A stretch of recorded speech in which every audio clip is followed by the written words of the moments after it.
Hi, I'm Luciano, and today I want to talk a little bit about rigging and animation in Blender. First of all, I want to introduce myself. I'm a Chilean animator. I've been working in the UK for the past 3 years on and off. Came in 2017 to work on my first feature, VFX feature at Framestore London. Currently, I'm working at DNEG in a feature animated film called Rob's Gone Wrong, which is a movie that's like created by a studio from London that's called Locksmith, and they want to sort of create the first Pixar of the UK. Well, maybe the second, considering that we had Iron Man for so long. Then I've been working in Blender, no, not in Blender, but in CG for the past 13 years, more or less. And sorry. And out of those 13 years, I think 11 years had been in Blender. So since 2009, more or less. So I kind of went on and off. I started learning CG way before 13 years ago, like when I was in school, and I tried Blender and Maya and Lightwave and Cinema 4D and all of the stuff that was out there that I could find in a not very legal way. And so with the passing of time, I decided to take a strong class where I would actually learn what I needed to learn. At the time, I was convinced that I wanted to do visual effects, like compositing and putting explosions and stuff like that. But I couldn't afford to go to the school that I wanted to go, the program that I wanted. And I ended up falling into a character animation course. And I chose that one because it was obviously affordable. And secondly, it was much shorter at that time. And I thought, well, maybe they'll teach me everything I need about Maya, and then I'll just go on my own. So what happened was, like, I fell in love with animation at that point and never looked back. Like I did do compositing, I did work as a generalist, but after that, I just wanted to become an animator. So that happened like years and years ago, and I was dabbling in other softwares as well, Blender, etc. But at that point, I decided I needed to focus on one so I could learn the skills I needed, and then I could learn other software and just translate the skills. And so I did that, and I worked in commercials a long time. I worked in short films. I worked in TV series, pitched for TV series, a few games, and whatnot. And I even had my own studio. I'm just gonna show you a little bit of my work. And so this is my website. I'm gonna play my reel. Can you hear it? Let me know if you can. You should be able to.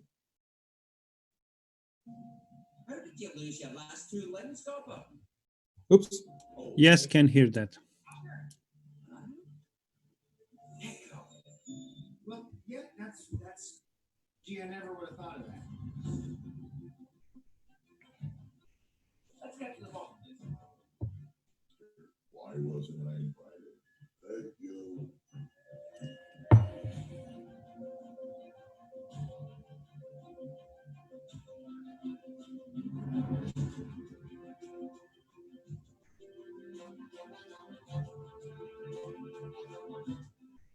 Attention, be more like good. Souls, like you will forever swim in the rivers of your blood.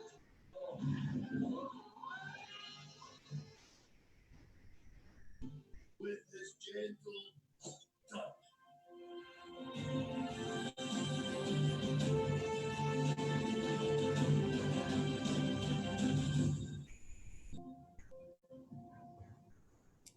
Right. So most of my work nowadays is mainly Maya because I'm working in studios where their pipeline is in Maya. I only can dream of working in Blender, but I know the time will come. And so As you can see, I've worked in a variety of shows, from like short films to games to other short films and stuff, and feature films nowadays. But because I worked as a freelance for a long time, back in 2012, more or less, I decided to do the switch to Blender and start learning how to actually use it in production. Because there was this, and they mentioned it previous talks, that it was not considered in the industry standard and blah blah blah. And the only thing that industry standard means to me is that it's the more common use in the industry. That's it. And so, for instance, after 4 years of having my own studio where I did work in Blender in most of the projects, and I would say 90% of the projects, unless it was specifically required that we would deliver Maya files. The only thing that was that I had to make a choice out of, like, leaving Blender for the most part, was because I wanted to work in movies, and it's rare to find a movie that's made in Blender. Besides the 2 or 3 that we probably all know, Next Gen and I Lost My Body, both from Netflix. I highly recommend you to watch them if you haven't. They're currently on Netflix, and that's it. So it's been hard to find to balance the tool that I want to use with the work that I want to do. So I had to make a choice. I was like, okay, I'd rather do the movies that I want to make than be able to choose a tool. So now I use Blender basically only for my personal projects and for my YouTube channel, because having so much experience with Blender and animation, which is something really, really rare, I decided to start a YouTube channel and share all that knowledge, and also help myself learn a little bit more. Because just like putting those thoughts and things out there in a video helps you also go back to them and see, hey, that was what I was thinking back then, and now I think a little bit differently, or I can do some improvement on that I was doing back then. And so to make this talk a little bit more exciting, I wanted to show you how to animate a little bit in Blender. I know the time is very, very limited, but I thought maybe we could try our hand at that new rig that was released by the Blender Cloud called the Rain rig. So I'm just going to go ahead and open Blender. I have the Blender launcher, by the way. If there's any questions, you can interrupt me during the presentation, by the way. I think it's more entertaining for me as well. If that way I don't feel like I'm talking alone, or that you're actually following. So I have also an eye in the chat, on the YouTube chat, if anybody asks a question there. But there we go. So I'm opening a default Blender, like this is like clean. I can actually go like low factory settings, and we'll have a clean Blender. And I'll open up Rain. So we got Rain here. Actually, I won't open her up. I'm gonna link her because that's the way you're supposed to do it.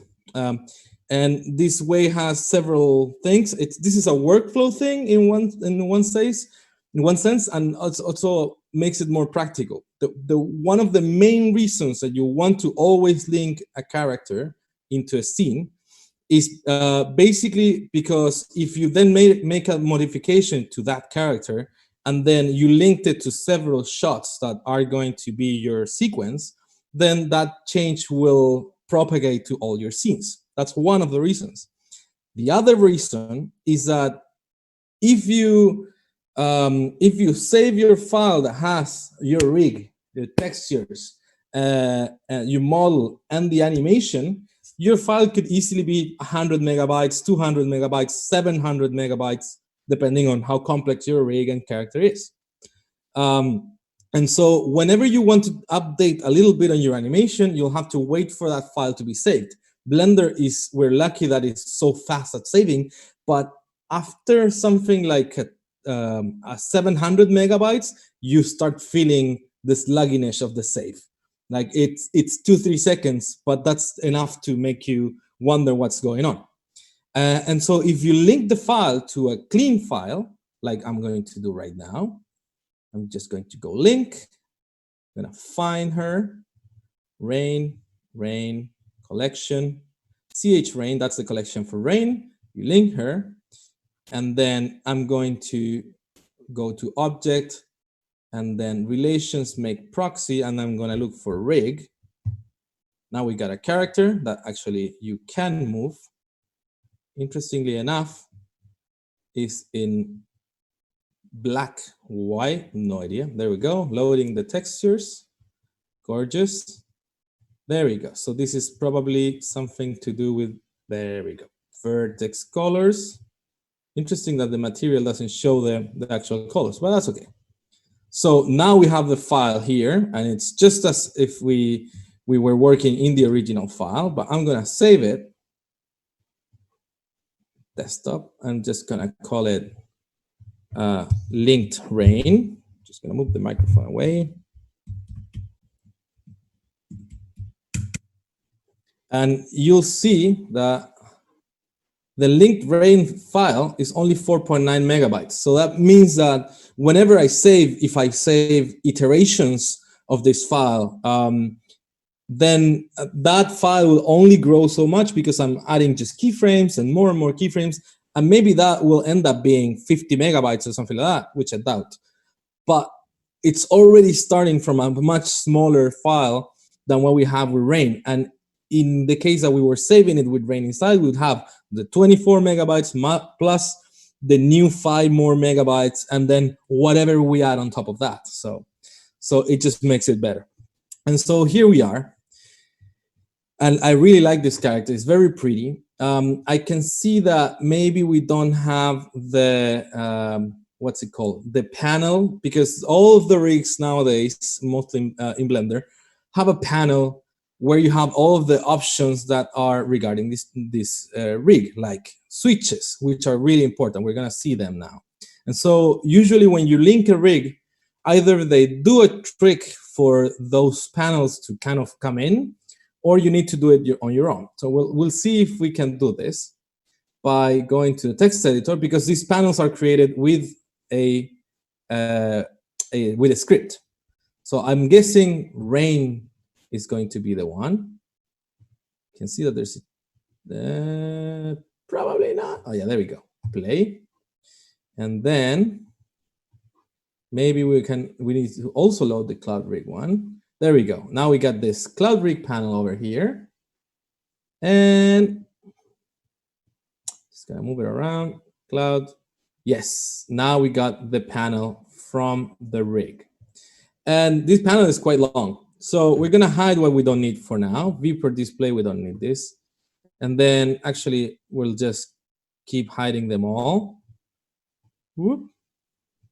And just go one by one. So first of all, we need to turn on and off the layers that we're going to use, because Blender uses this layer system still in the bones, in the skeleton. It's an old layer system. It's very similar to what we had for objects before, and I am hoping that they do something like collections, but not necessarily the same. Some more, I don't know, something more flexible would be nice.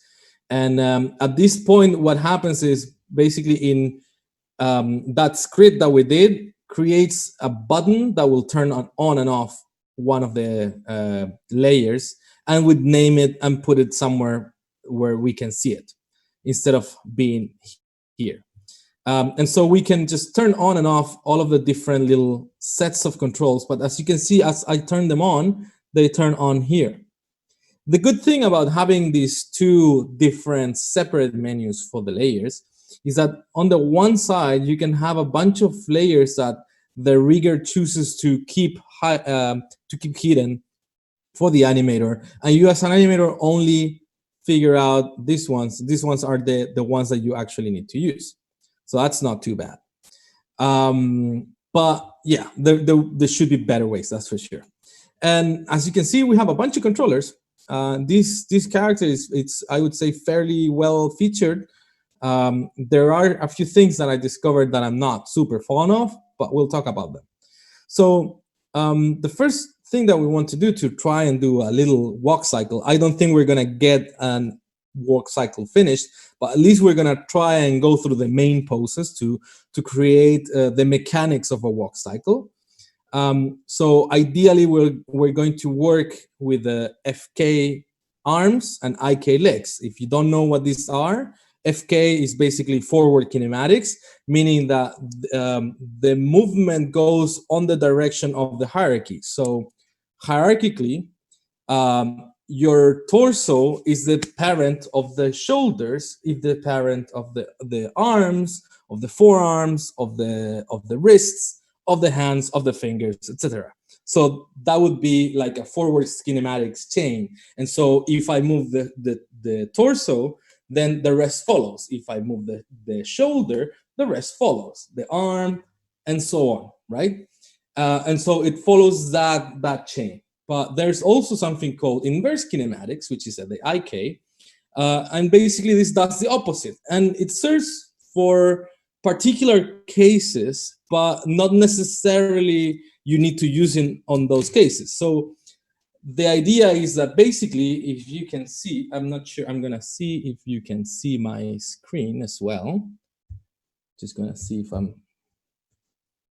there we go. So if you see my hand, until here, everything is forwards kinematics. The moment I get here and push against the wall, now this part of the chain is handling the entire hierarchy. And so it's doing the inverse thing of compensating. It's basically an algorithm to help fake that effect, which in 3D, normally what would happen is I would try to put the hand there, and then I need to push in if we were using FK. And so I would need to push in, but my arm would go through the wall, and then I need to compensate this arm, compensate this arm, compensate the hand enough for it to come back and work and be in the place. And doing that by hand on hundreds of frames, it's doable, but it's a pain, and it never looks good. Though there's certain cases when you're, for instance, you just want to push something or just want to touch it, where it's much easier to just do it in FK if you were already working in FK than trying to switch, do that action, and switch back. And this is another reason why a lot of animators only work in IK, and then they just don't care, and they just make sure that it looks good. Different ways of working, but that's basically the difference between both. And that's the reason that also legs are always by default in IK, right? Why is this not moving? Okay, there we go. So as you can see, the legs are doing the IK. This arm is in IK as well, and this arm is in FK for some reason. So let's go to settings and look for the IK-FK switches. And so, this is not IK, it's just in the wrong space. Okay, so we're gonna switch them to FK. This one, and then this one. And you see that the controller of the IK stay there, but we need to actually be able to see the FK controller. And for that, I think I kind of lost it. Yeah, there we go. So, nope.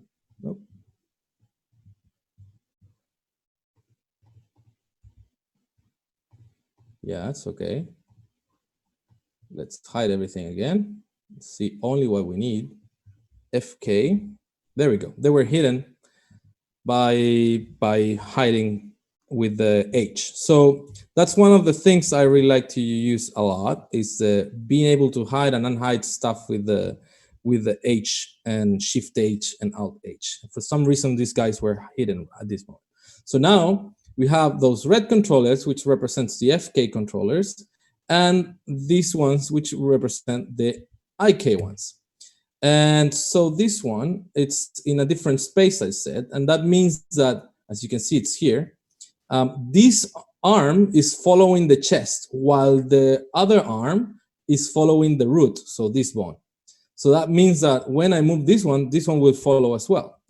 But this one will only follow when I move the chest. So if I move the torso, it still will follow because the torso moves the chest, moves the arm. But if I move, for instance, the shoulder, it should stay. As you can see, it does. But in this case, if I change, for instance, I can change this to something like clavicle. So now if I move the clavicle, it should change, but it doesn't. I changed the wrong one, obviously. That's weird. Oh yeah, that's correct, actually. That's correct. There we go. So we're just gonna leave them both in root. We don't care. We're gonna reset this, and now we're gonna start using the FK arms. So I'm going to just lower them and try to make a first pose for our walk cycle. So first pose is going to be, I'm gonna rotate with R, as you probably see, like done already. And I'm just going to try to do as quickly as possible. I just want to talk about some of the different ways to manipulate a rig in Blender when you're in pose mode, because there's been a lot of talks on how to do it better and whatever. And Blender has so many ways, mostly with the introduction of 2.8, we have so many ways of handling a controller to make it faster and easier that I don't think anybody realizes. So for instance, you can select these ones here and they're okay, but the problem is I cannot have several of them at the same time. And also I lose other kind of things. Like if I have this selected, actually I was trying to use this one today. And in some cases, if I move, it will just move the entire controller without me wanting to do it. But I realized that if I just change to select box, but then I turn them on, that's actually the best way for me, because I can combine this with also the hotkeys. So I can use R to rotate and G to move and S to scale, while I'll also use these ones to move around. So let's start with this first pose, which is called the contact pose. And with Alt Z, I can change between X-ray, so I can hide the bones that are occluded by the geometry.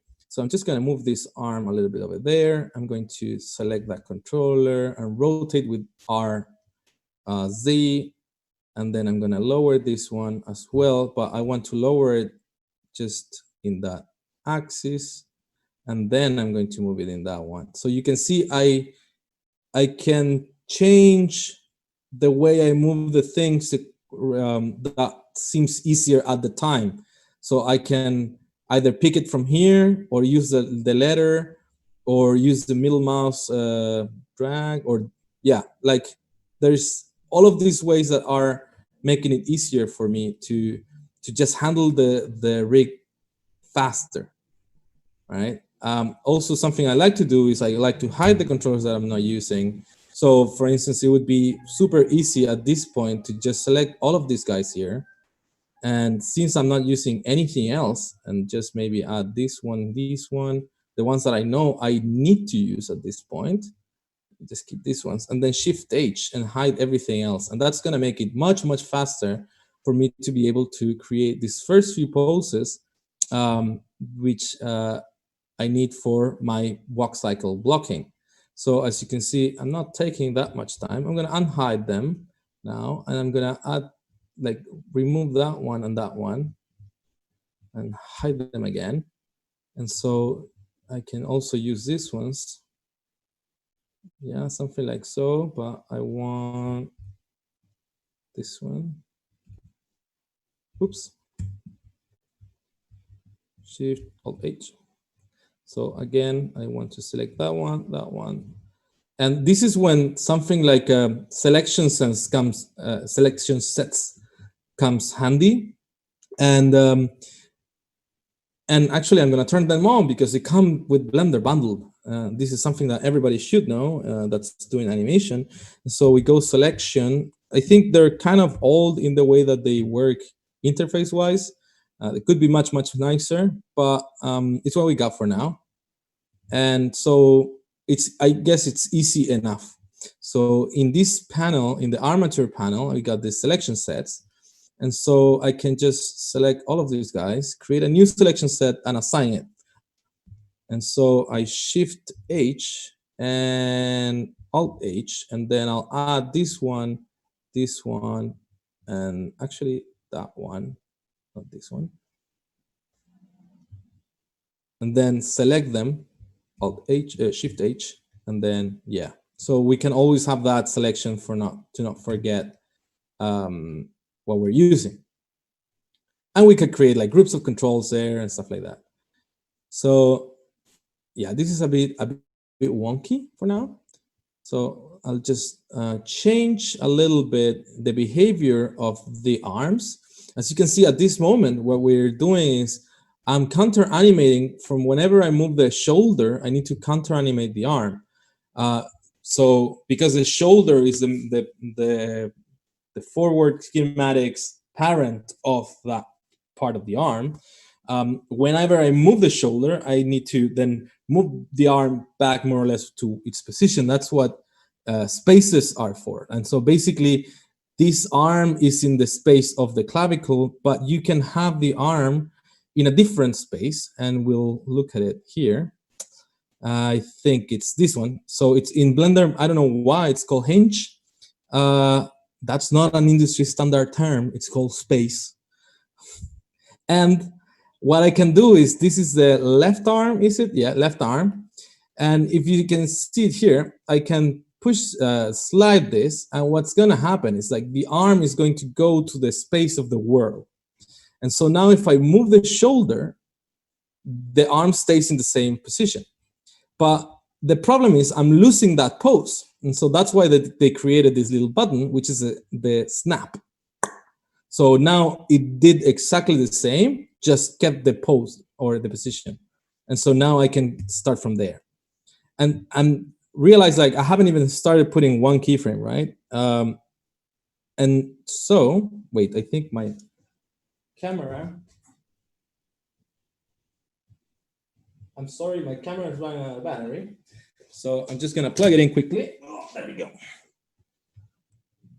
I knew that this could happen and I forgot to plug it in. There we go.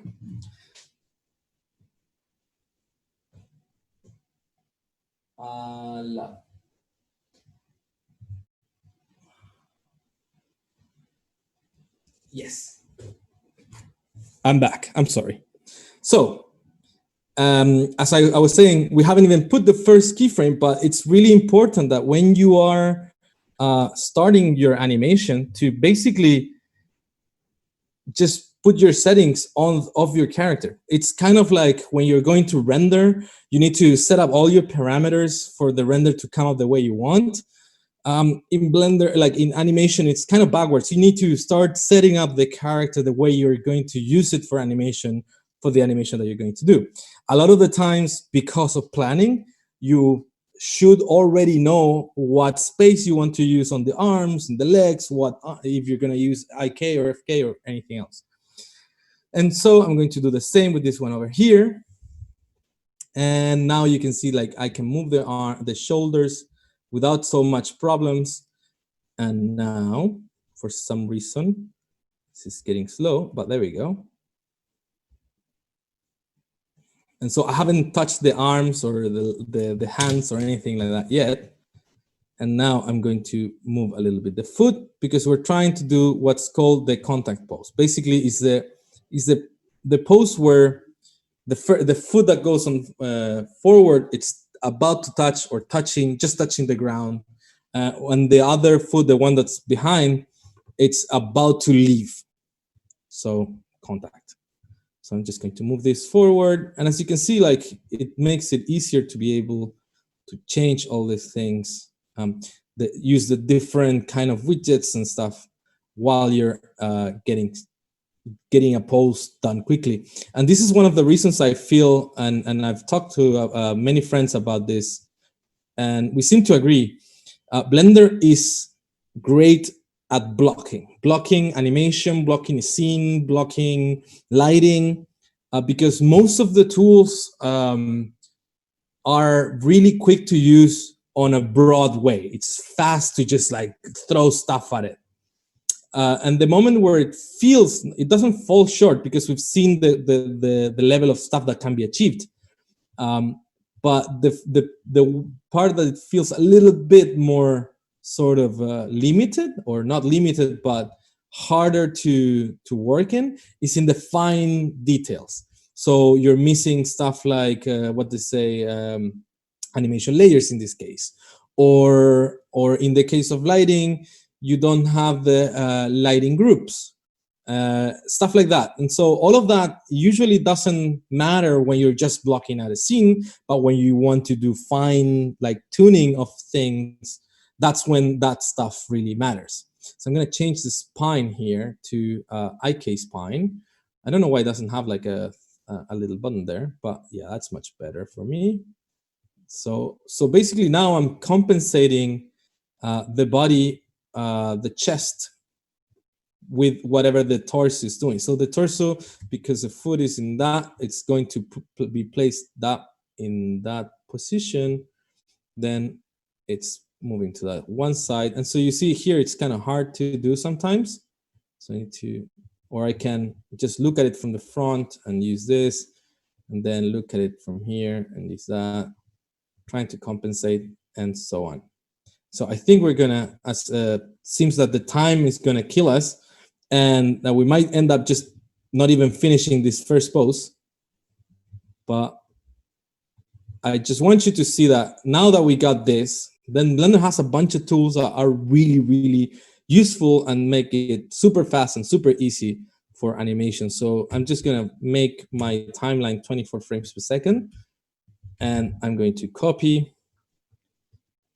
First, before actually I copy, I'm gonna make a keyframe of all the selected bones, and I'm gonna unhide the rest of them because I still want them to stay in this position. And I'm just gonna move this to the side to 0. I usually like to go from 0 to 24, just because that way even numbers are easier to handle than odd numbers to me in my head. So if I go now to 12, I just need to copy and Control-Shift-V and have a second pose. And even if the pose is not finished, we can get something that's already kind of giving the sense of like, oh, this will walk, right? This will walk. And so now, easy enough, I can just go to the middle of that first chunk, because it's basically 2 steps, right? So I'm gonna go to the half of that first chunk and then grab that controller there, put it there, make a keyframe on that, and then lift the leg that's supposed to be lifted, which is this one. Keyframe again. I'm gonna change because I'm gonna always be keying that. So I'm just gonna go to the acting key instead and just make it whole character selected bones only. And so whenever I key, I'll just get a key there. And this one is gonna be a little less lifted. And you see in cases like this is where like, why does it's not, what's it called, fine enough.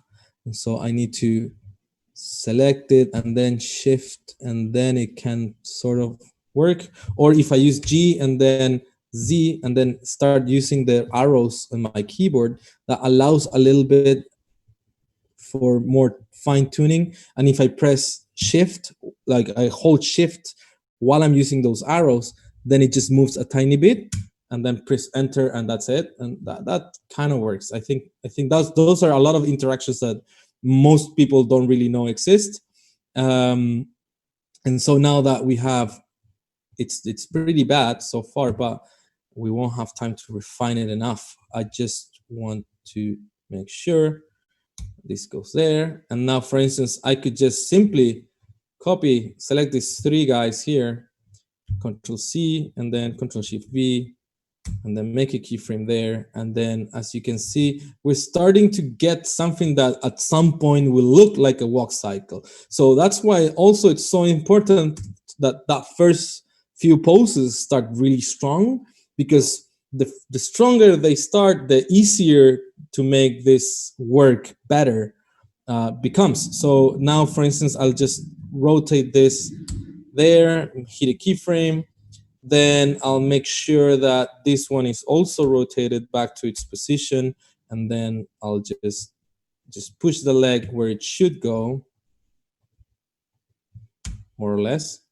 So you can see it goes there, and then the torso should actually be going down here, not up. because it's where the weight falls into the front leg. And so also because of that, we're gonna push her a little bit to the side and then rotate to that side. And because now the arms are in the world space, I don't need to counter animate them, like they don't go with the body. They kind of stay like pointing down, which is a little bit easier for me. And then I can just counter animate a little bit the torso, so she stays more or less straight. Keyframe there, keyframe there. I could be using auto keyframe.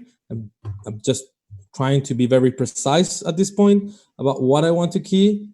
And now, as you can see, bam, and then she does that, and then she pushes to the other side, opposite side. I'm just gonna key that there, and let's see how she's doing here. This should be rotated back, and her foot should be kind of going there, ready to plant in the next few frames. And so now I just need to grab those few controllers that I manipulated. Not that one there, and then that one there. I'm just going to copy, Control-Shift-V, paste, and then copy the ones here, and Control-Shift-V, paste.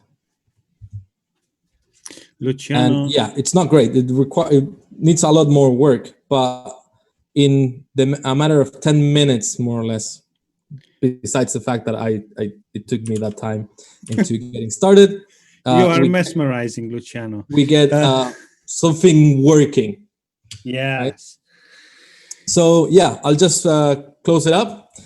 I'll probably do something either like much more stronger and in depth in a video on my YouTube channel, which I'll invite you to check out, because I'm talking about rigging and animation, mostly animation in Blender, and also I'll do some Maya stuff, because at the end of the day, I don't care. I just want to do animation. That I prefer Blender is another thing, but I just want to do animation. And yeah, where to find me? You can find me basically everywhere. If you go to any Discord about animation, any chat room about animation, anima.to or whatever, I'm there. And yeah, this is a little bit of a compilation of personal work, besides one little dog that is from a video game that we did a couple of years ago. And thanks to SlideGo for the slides, for the nice slides. And yeah, that's it for today. Sorry, I thought the time was longer. I felt longer, but then I realized the time. Honestly, I would listen to you for hours and hours, Luciano. Thank you, man. Yeah,